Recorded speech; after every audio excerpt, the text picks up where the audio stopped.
The metal detector's shriek pierced the quiet forest air. Mike Garrett thought he'd struck gold. Instead, he found a child's thermos, battered, half-buried, and clinging to 14 years of silence. Moments later, a retired K-9 named Ranger stopped dead in his tracks, teeth bared, tail stiff. Whatever was buried under that oak tree, it wasn't done screaming. The sun had barely cleared the ridgeline when Officer Jenna Brooks pulled her patrol SUV into the clearing. The pine trees stood like sentinels around the dig site, their shadows long and watchful. She stepped out, boots crunching over dried needles and frost-hardened grass, while her partner, Ranger, leapt from the back seat with practiced ease. Ranger wasn't your average German shepherd. He'd served nearly a decade with search and rescue, bones broken, teeth chipped, medals earned.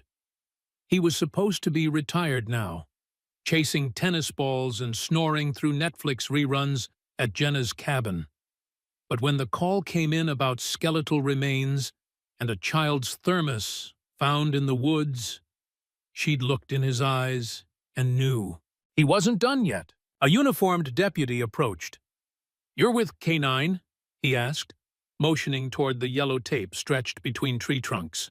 "Officer Brooks," Jenna said, "and this is Ranger." The deputy nodded and pointed toward the tree. "Thermos was buried just over there. Blogger found it with a metal detector. Almost didn't report it. Thought it was junk until he saw the stickers. Butterflies. Faded, flaking, but still visible against the scratched stainless steel. It had once belonged to a child. Someone who took the time to decorate it, who had dreams and a family." Jenna crouched next to it as evidence techs dusted it clean. Ranger stood behind her, hackles slightly raised. "Got something, boy?" He lowered his head to the ground, nostrils flaring. Then, suddenly, he growled, low and guttural. Not the bark of a dog finding food or a toy. This was something older, deeper. His paws scraped the earth near the roots of the oak. The crime scene team exchanged glances. "You mind giving him a run?" one asked. Jenna clipped a long lead onto Ranger's harness. "Find it," she said softly. He took off like a shot, nose sweeping in arcs, the leash taut behind him. The pine forest swallowed them quickly. Jenna followed at a jog, heart pounding. This wasn't like him. He was focused, agitated, purposeful. He stopped near a rotted log, barked once, then began to dig. Beneath the topsoil was a piece of green fabric. Gingham, torn, but unmistakably from a child's dress. Jenna's breath caught. She keyed her radio. "Unit 3-2, possible secondary article recovery. Flag this location, I'm marking it now." They were no longer looking at a missing persons case. This was a graveyard. Later that day, back at the ranger station turned command center, Jenna sipped bitter coffee while the tension in the room swelled like storm clouds. The thermos had already triggered matches in a national database. Cold cases from over a decade ago. 2 little girls, Emma and Sophie Morrison, vanished from a family picnic. No witnesses, no leads, only heartache. Detective Harrison addressed the gathered team. "We're treating this as a homicide. One of the girls, Sophie, has been identified by dental remains. Her sister Emma is still missing. All hands, no red tape. We search until we find her or find out what happened." Jenna felt her throat tighten. She glanced at Ranger, now lying by her feet, eyes still scanning the room. He was waiting for his next cue. And something told her. He already knew this wouldn't end clean.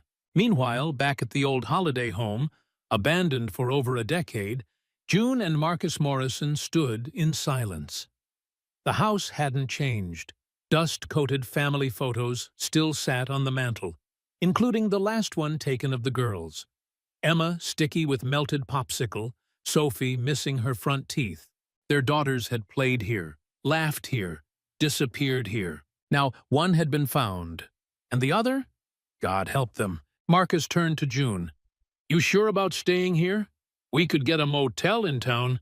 No, she said, her voice hollow. If Emma is out there, I need to be close. Just then, headlights cut through the trees.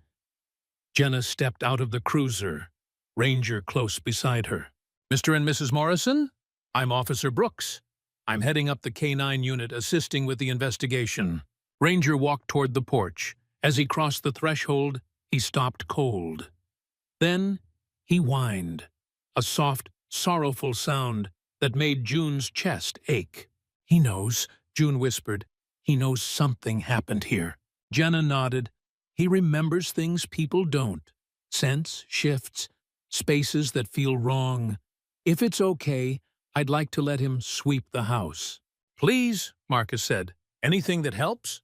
As Ranger padded through the living room, he paused at the back door, then moved to the kitchen. He sat in front of the fridge, staring at a child's drawing pinned by alphabet magnets. A crude crayon figure labeled SOFE. The house had been waiting, too. That night, Jenna uploaded Ranger's camera footage to her laptop. Every search run was recorded, standard procedure for transparency. But tonight, as she watched, she caught something that made her pause. At 11:06 a.m. during the search, Ranger had stopped dead. Not at the tree, not at the ribbon site, but near the northern forest line, an area excluded from the original search 14 years ago. The footage showed him staring, frozen, tail stiff, then straining against the leash. And someone had been watching. A man, just out of frame, pale cap, gray uniform, a park ranger, looking straight at Ranger and slowly stepping backward. Jenna rewound it 3 times. Who the hell are you? She picked up her phone, scrolling through the contact list for the volunteer coordinator. Hey, can you send me the full roster of Rangers who worked the Morrison case back in '09? The voice on the other end hesitated. You thinking of Tom Mitchell? I am now. If you're as invested in stories where animals help crack the uncrackable, consider subscribing to our channel. Heroes for Animals. True stories, real heroes, and a whole lot of heart.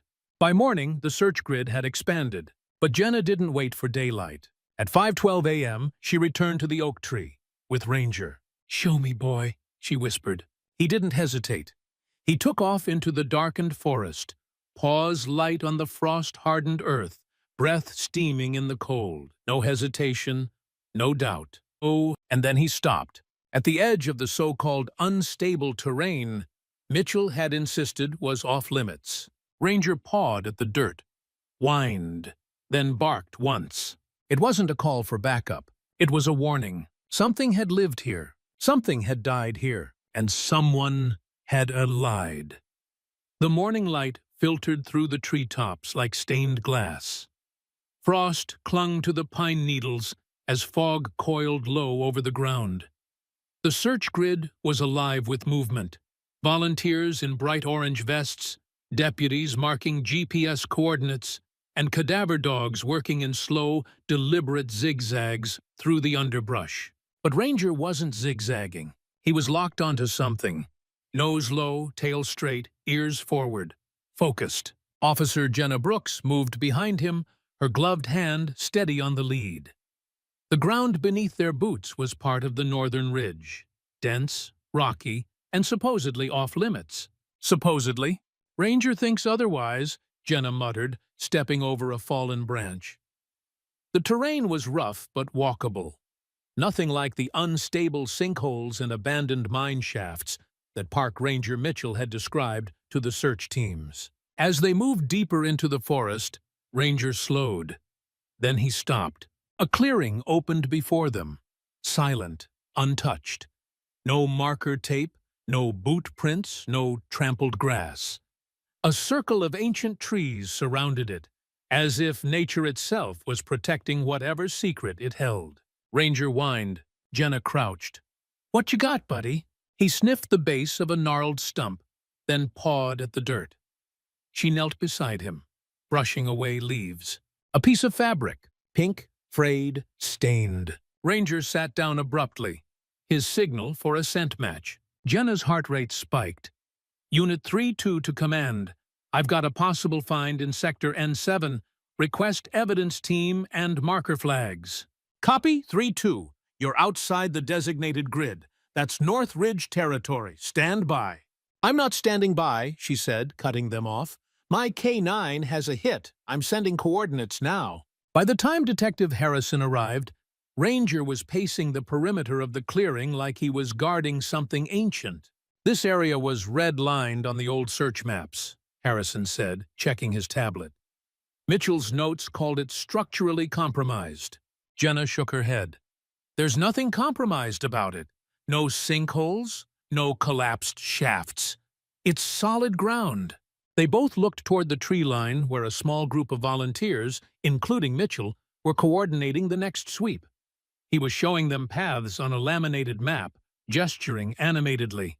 Is it just me? Jenna asked. Or does he always find a way to be near the decisions? Harrison glanced at her. You think he's hiding something? I think he's trying too hard to control everything. And for some reason, he didn't want anyone near this clearing. Ranger growled softly, eyes locked on Mitchell in the distance. At the old holiday home, June Morrison stood in the kitchen, staring at the refrigerator. Emma's crayon drawings were still pinned there, sunshine houses, stick figures labeled Mama and Dada, and one labeled Soph. June couldn't move. Every piece of paper, every childish scrawl, felt like a heartbeat frozen in time. Marcus stepped in behind her, holding his phone. Harrison just called. They found another fabric sample. Pink this time. June turned, her face pale. Emma? They're not sure yet, but Jenna's K9 made the find. That dog, she whispered.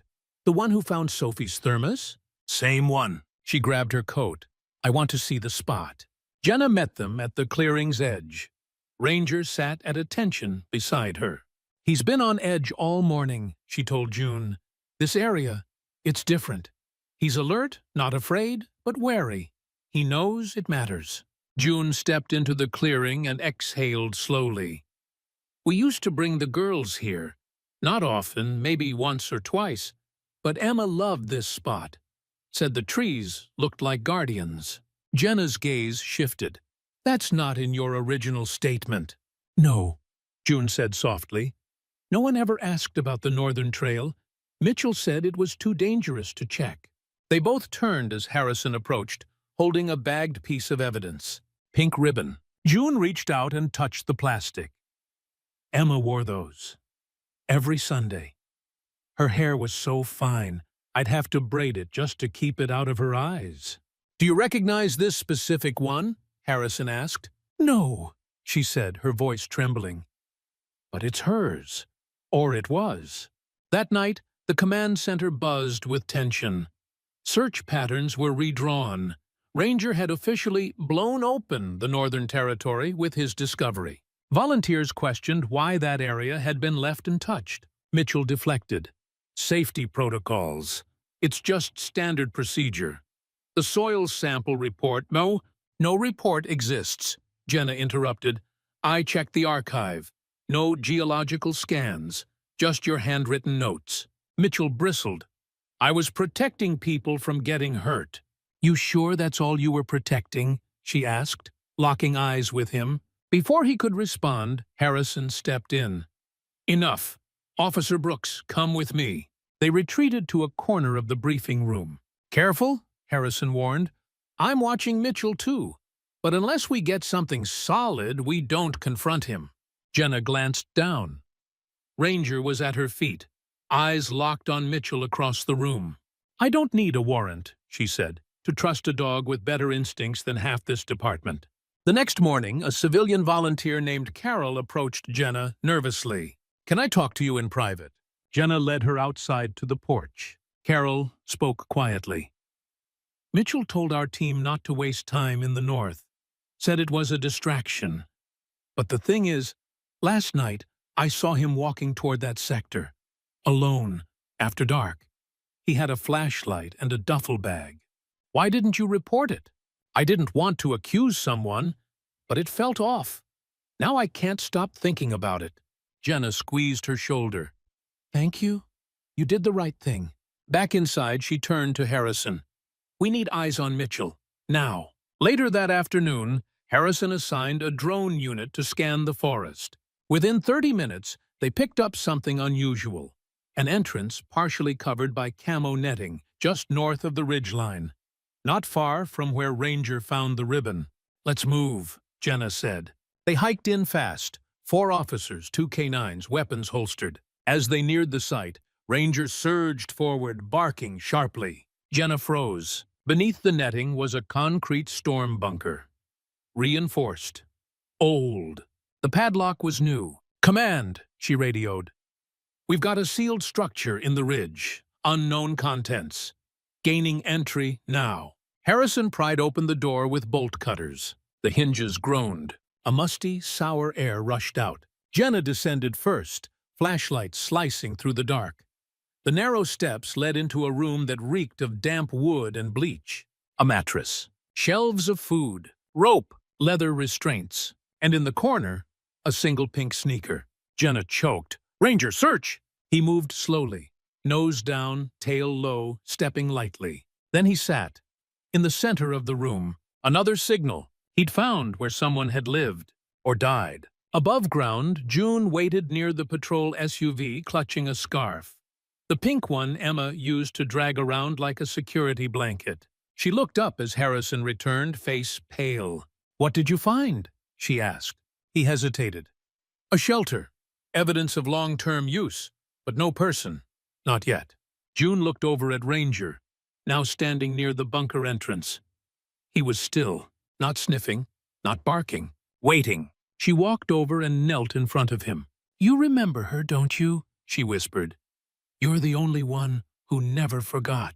Ranger leaned forward, pressing his forehead gently to hers. And then, in a quiet moment thick with grief, determination, and hope, he looked toward the trees and started walking. The ridge had never felt this quiet. Officer Jenna Brooks stood at the edge of the storm bunker entrance, one hand on Ranger's harness, the other gripping a flashlight that barely sliced through the gloom below. Behind her, the command team cordoned off the area. Evidence markers dotted the perimeter like graves waiting to be filled. Jenna exhaled slowly. She'd been in war zones and wildfires. But this bunker was worse. This was planned. This was personal. Inside, the walls were lined with makeshift shelves. Canned food, water jugs, plastic bins labeled with masking tape, linens, girl toys, hygiene. The kind of details you only found in someone preparing to keep a person, not just hide them. At the far wall sat the pink sneaker, and beside it, a child's pillow embroidered with the name Emma. Ranger sat beside it, unmoving, watching, guarding. "Do you think she was kept here?"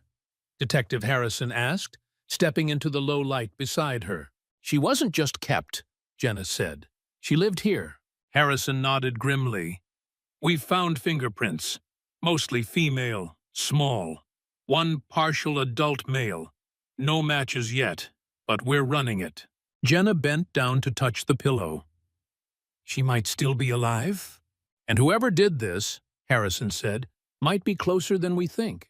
Later that afternoon, the Morrison home buzzed with movement. Family, neighbors, media vans parked just far enough away to be legal, but close enough to capture emotion. June sat on the porch swing, scarf wrapped tightly around her neck, mug of untouched tea in her hands. 14 years, she said quietly to Marcus, who stood beside her. 14 years, and she might have been right under our feet. Marcus swallowed hard. They said they found rope, a bed, toys. She was just a baby. Jenna approached slowly, Ranger beside her. His tail wagged once when he saw June. "He remembers me," June whispered. "I can feel it." Jenna nodded. Dogs don't forget the people connected to their work, especially not one like Ranger. "Is she still here?" June asked, voice shaking. "I don't know," Jenna admitted, "but we've got a lead, a possible link." Marcus looked up. "What kind of lead?" Jenna hesitated. "We've been reviewing old photos, taken before the girls disappeared. Cookouts, holidays, birthdays. Ranger's handler, before me, flagged something strange. A man. What kind of man? In the background. Always near the girls. Never front and center. Never mentioned in any official report. But there. Again and again. Marcus looked confused. Family friend? Maybe, or maybe not. Jenna held out her phone, scrolling through images. June gasped. "That's Daniel," she said. "My brother." Daniel Morrison had always been the kind of man who blended in.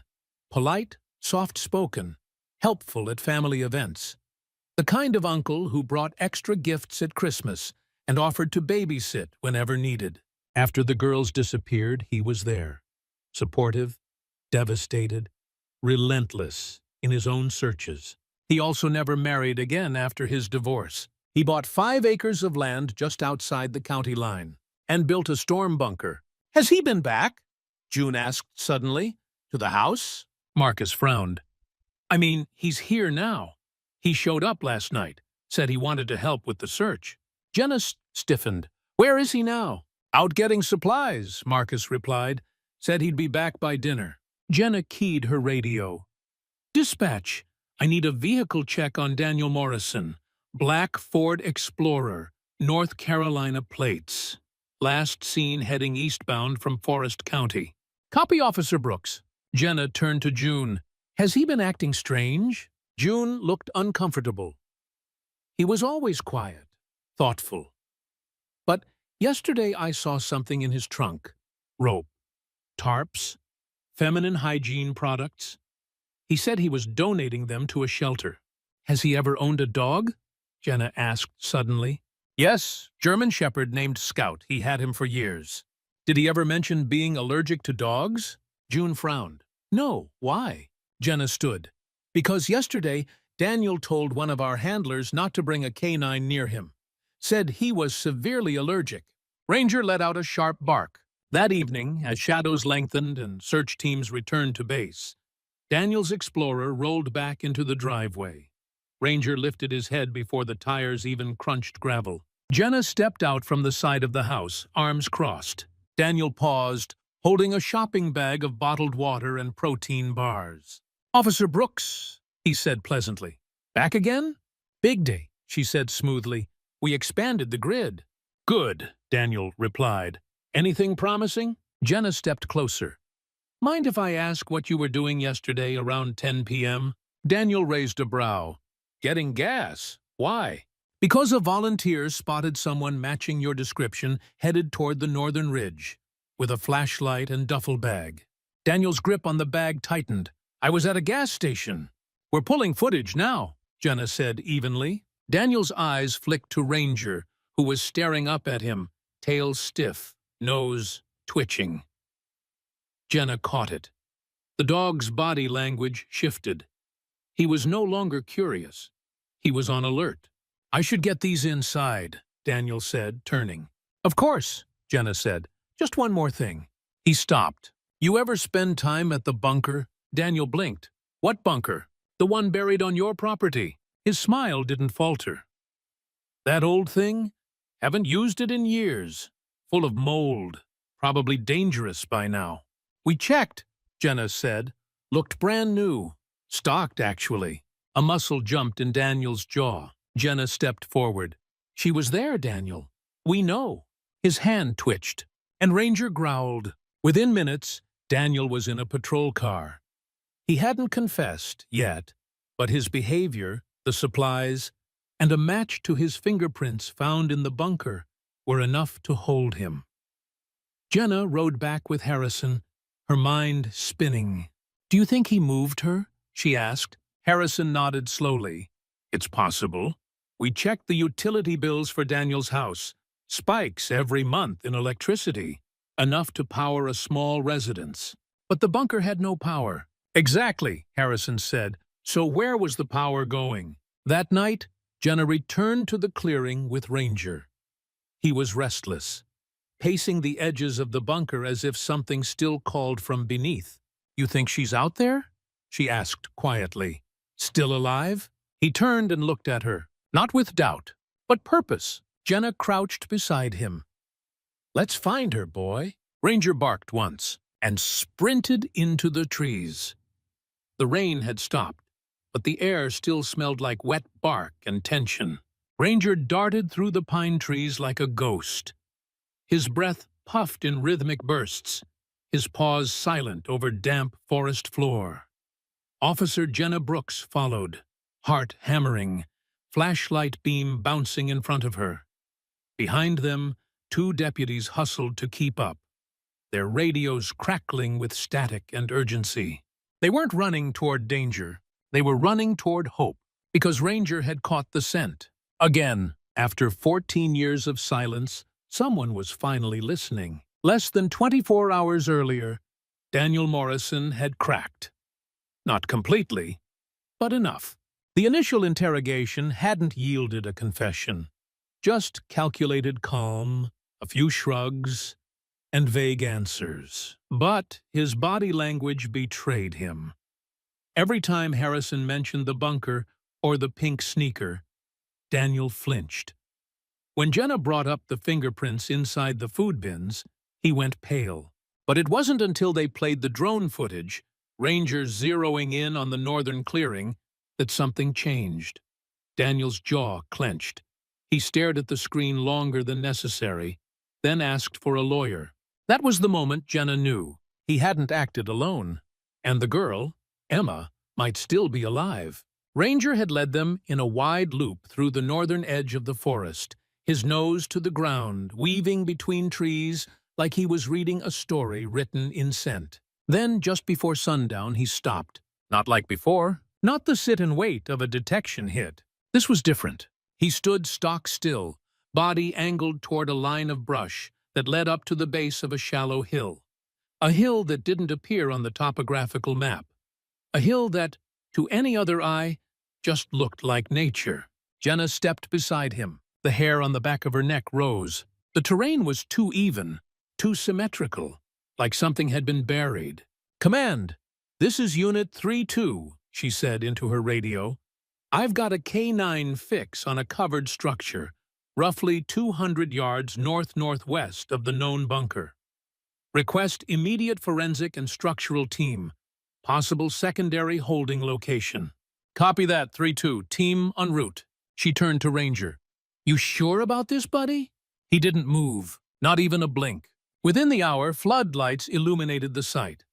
Officers surrounded the perimeter while engineers and structural experts began probing the hill with ground-penetrating radar. The results were undeniable. There was a void underneath, rectangular, reinforced, and recently sealed. "We're dealing with a second bunker," one tech said. "Larger, purpose-built." Jenna's stomach turned. It wasn't just a one-time act. This had been planned. June and Marcus were escorted to the ranger station just after midnight. Neither had slept. They sat in the briefing room with Detective Harrison, eyes puffy but sharp. Jenna entered, muddy boots and all, with Ranger close behind. "We found another structure," she said. June's hand flew to her mouth. "Oh, God!" "It's sealed," Jenna continued. "But the GPR shows electrical wiring and a second air vent system. Whoever built it didn't want it found." "Is she—" Marcus couldn't finish the question. "We don't know yet," Harrison said carefully. "But we're preparing to open it now. If Emma's in there, we'll get her out safely." June looked at Ranger. "He found it?" Jenna nodded. "He never gave up." Ranger laid his head in June's lap. Dawn broke pale and cold. The team stood at this edge of the hill as the cutting tools screamed against concrete. Sparks flew. Ranger paced behind the barricade, restless, ears pinned, eyes locked on the bunker door. Inside, a series of mechanisms clicked as the final lock was severed. With a loud creak, the hatch opened. A blast of stale, recycled air pushed upward, and then silence. A spotlight pierced the dark interior. The walls were clean. The floors were smooth cement. And in the back corner, sitting cross-legged on a mattress, was a girl, no longer 4 years old, but not quite 18 either. She shielded her eyes against the sudden light, her voice small and confused. "Is Uncle Danny back?" Jenna rushed forward. "Emma?" she said gently. The girl blinked, unsure. "Who are you?" she whispered. It's okay, Jenna said, kneeling down. We're here to help. You're safe now. Ranger pushed past the barricade, crawled into the bunker, and approached her slowly. The girl's face changed. She stared at the dog with something between fear and wonder. I know you, she whispered. You came before. You were in my dream. Ranger wagged his tail once and sat down at her feet. The medics moved quickly, lifting Emma gently onto a stretcher. She was pale, malnourished, and visibly confused, but compliant. She kept asking about Uncle Danny, where he was, if he'd be mad. At the hospital, a trauma team began assessing her condition. She'd been kept in isolation so long that her vocabulary hadn't fully matured. Her mannerisms were childlike. Her trust misplaced. The lead psychiatrist, Dr. Adler, spoke to June and Marcus in the waiting area. She shows signs of extreme emotional conditioning, he said. Stockholm Syndrome is likely. She associates Daniel with safety, even as she fears the outside world. Does she remember us? June asked, her voice cracking. She remembers the song, Dr. Adler said. What song? The lullaby. Mockingbird. She said a lady in her dreams sings it. A lady who smells like flowers. June gasped. That was me. I used to sing it to her every night. Dr. Adler nodded. It's buried deep, but it's there. Marcus gripped her hand. Then she's still in there. Back at the station, Daniel cracked. When confronted with video footage of Emma being extracted from the second bunker, he fell apart. It wasn't supposed to be this way, he muttered. She was safe. I protected her. You stole her, Harrison growled. You took her from her family. You buried Sophie like trash. Daniel shook his head, tears running freely now. Sophie wouldn't stop crying. She didn't understand. She tried to run. He paused, and then she hit her head. I didn't mean to. You planned it all, Harrison snapped. The second bunker, the fake trail, the thermos with the butterfly stickers. You left it there on purpose, didn't you? Daniel didn't answer. Jenna stepped in. You thought if they found Sophie, they'd stop looking for Emma. You thought you were smarter than everyone. She was my angel, Daniel whispered. She loved me. No, Jenna said coldly. She was a prisoner. That evening, June was allowed into Emma's hospital room. Monitors beeped softly. The girl was curled up on her side, staring out the window. Her arms were thin. Her wrists bore faint scars from years of restraint. June sat beside her and hummed, softly, the same song. Hush, little baby, don't say a word. Emma turned slowly. Her eyes searched June's face. I know that song, she whispered. The flower lady sings it. June reached out. Emma didn't pull away. You're not a dream, the girl murmured. No, sweetheart, June said, tears streaming down her face. I'm your mom. Emma blinked. Then, for the first time, her lips trembled, and she reached forward. Ranger, lying at the foot of the bed, thumped his tail once and closed his eyes. The courtroom was packed, not just with family or press, but strangers. Parents holding their kids' hands tighter, retired detectives who remembered the original case, and local teachers who once taught Sophie and Emma Morrison. Even the courtroom sketch artist couldn't keep up with all the emotions in the room. And at the front, sitting quietly beneath the defense table, was a German shepherd named Ranger. He didn't bark, he didn't whine, he didn't need to. His presence said everything. 3 months had passed since Emma had been rescued. In that time, the world had changed. Daniel Morrison was no longer the helpful uncle or soft-spoken volunteer.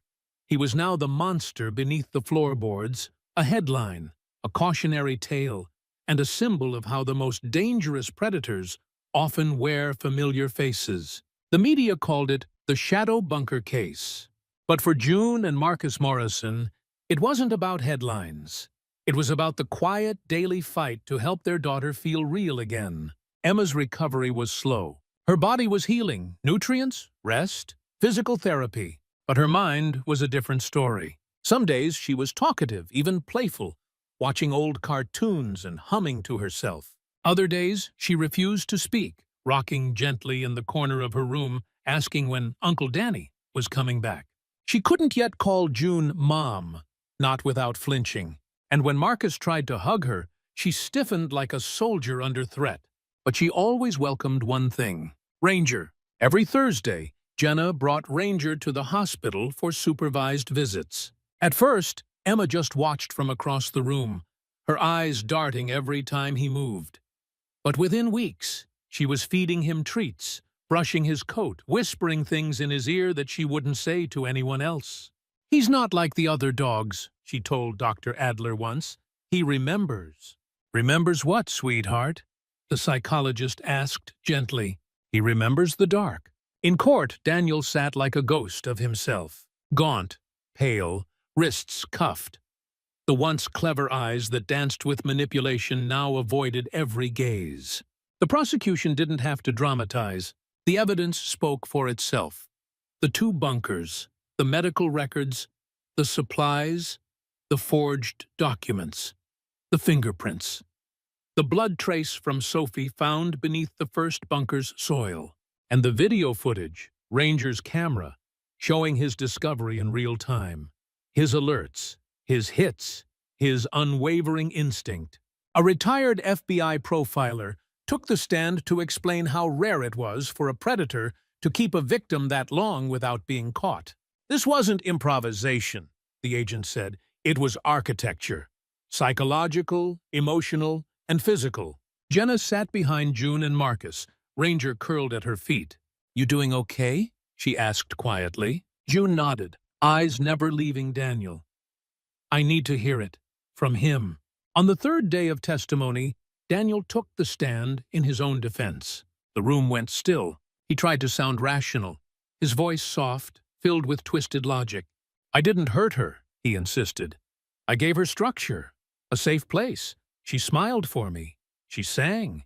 She wanted to stay." June gripped Marcus's hand so tightly her knuckles turned white. "She was 4, the prosecutor snapped. "She didn't know any better." "She knew I loved her," Daniel muttered. "Did you love Sophie too?" the attorney asked, stepping closer. Daniel hesitated. "Sophie, she was too loud. She wouldn't stop crying. I warned her.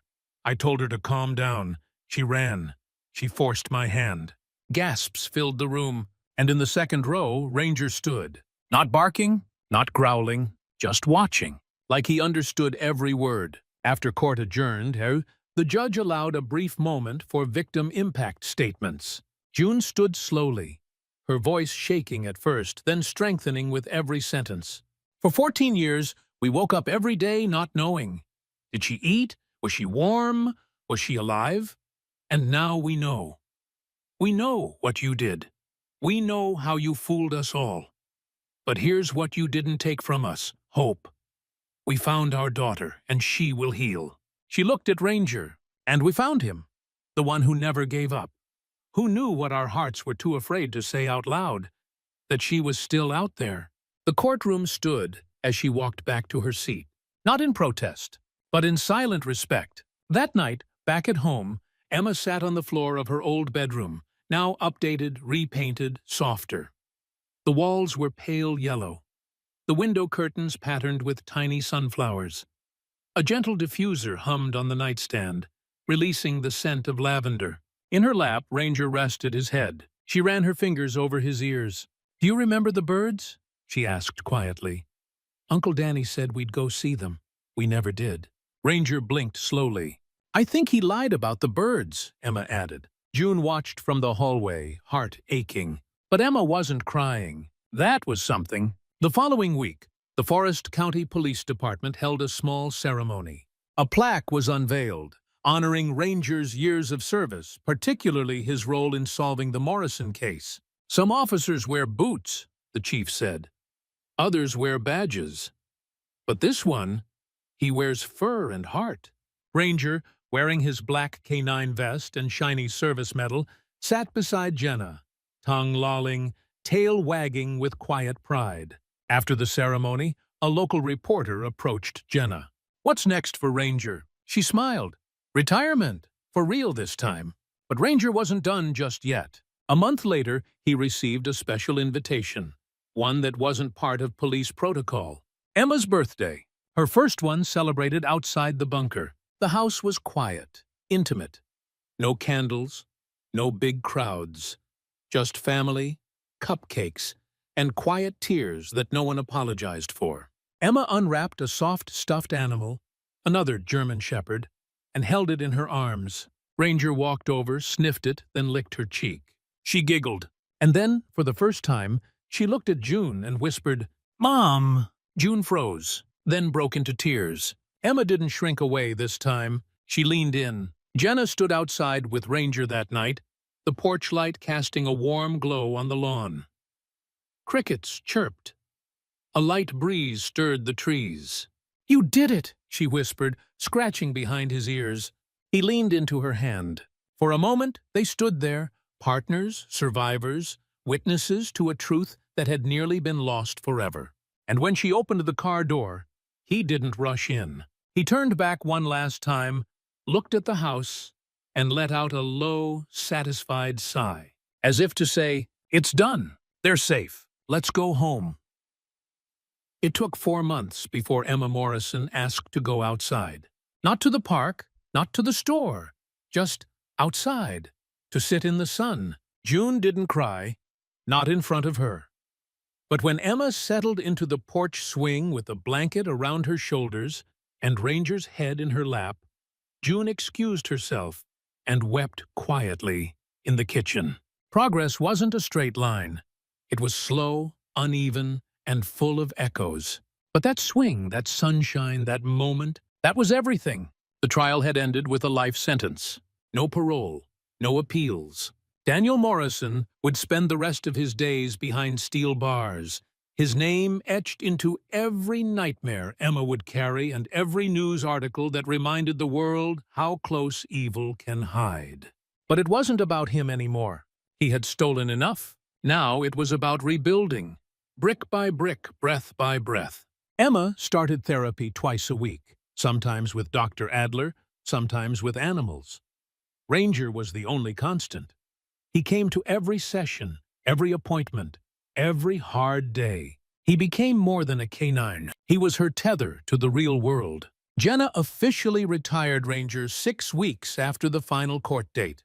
The department held a small ceremony, presented him with a custom collar and plaque, and toasted him with coffee, donuts, and more treats than any dog should eat in one sitting. He didn't understand the applause, but he understood the pats on the head, the scratch behind the ears, the voice that told him, "Good boy." Afterward, Jenna clipped off his service badge and whispered in his ear, "You're not a cop anymore, old man. You're family." By late spring, the Morrisons had settled into a new rhythm.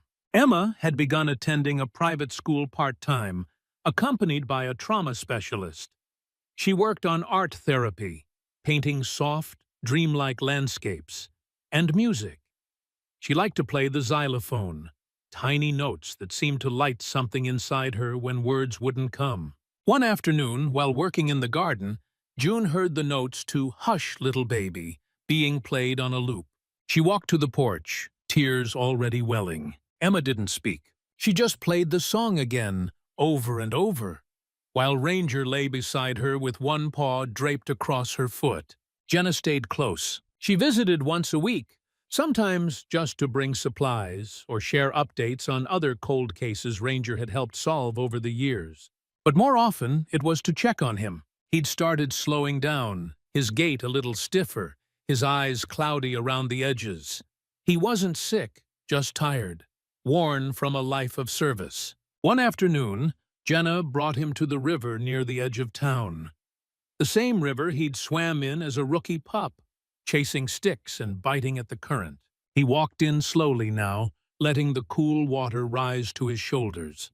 He didn't chase anything. He just stood there, tail swishing gently behind him, looking out across the water like he understood something no one else did. The town never forgot. Ranger was honored at the annual Founders Day parade, riding in the back of a classic pickup truck decorated with flags and flowers. Kids clapped, grown men tipped their hats, and someone handed him a hot dog from a vendor stand. He took it politely, without breaking eye contact with the crowd. Jenna walked alongside the truck, grinning as she watched people point and whisper his name. "He found that girl," a woman said. "He's the one," her husband replied. A year after the rescue, June hosted a private dinner at the holiday home. Just family, close friends. No cameras. Emma had baked cupcakes with her therapist's help. They weren't perfect, lopsided, overfrosted, but they were hers. She placed one in front of Ranger and said softly, "Happy Hero Day." He didn't eat it, but he wagged his tail, leaned forward, and licked the frosting from her finger. Later that night, as the guests left and the house fell quiet, Emma sat on the porch swing again. Ranger curled beside her.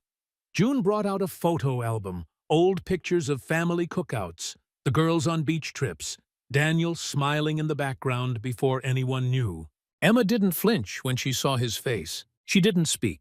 She just turned the page. That was enough. Months passed. Then one morning, the call came. Jenna stood in her kitchen, cup of coffee in hand, Ranger snoozing at her feet. The vet's office. His blood work showed early signs of heart failure. Nothing urgent. No pain. Just time. Time, moving forward. She sat down on the floor beside him and cried for the first time in years. Ranger opened one eye, saw her, and gently pressed his forehead into her chest. His final days were peaceful. Jenna made sure of that. Walks through his favorite woods, long naps in sun-drenched grass. Steak for dinner. No rules. When it was time, she brought him to the hospital. June and Marcus were there.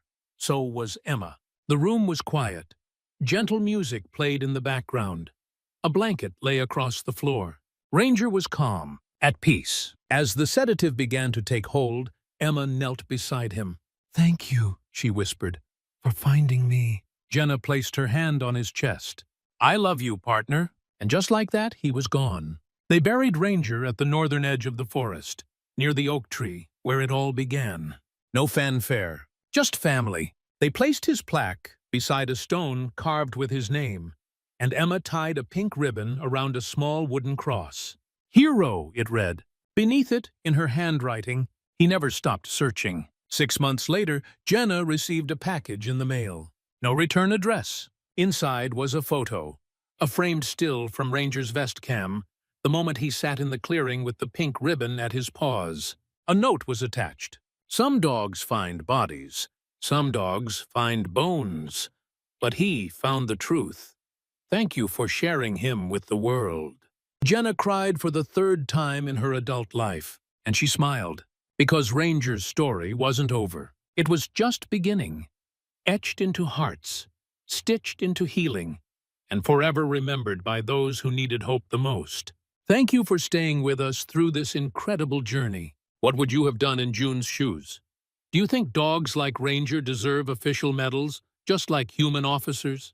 Let us know your thoughts in the comments below. And if you believe in the power of animals, justice, and true heroes, don't forget to subscribe to Heroes for Animals. This story may have ended, but the mission continues.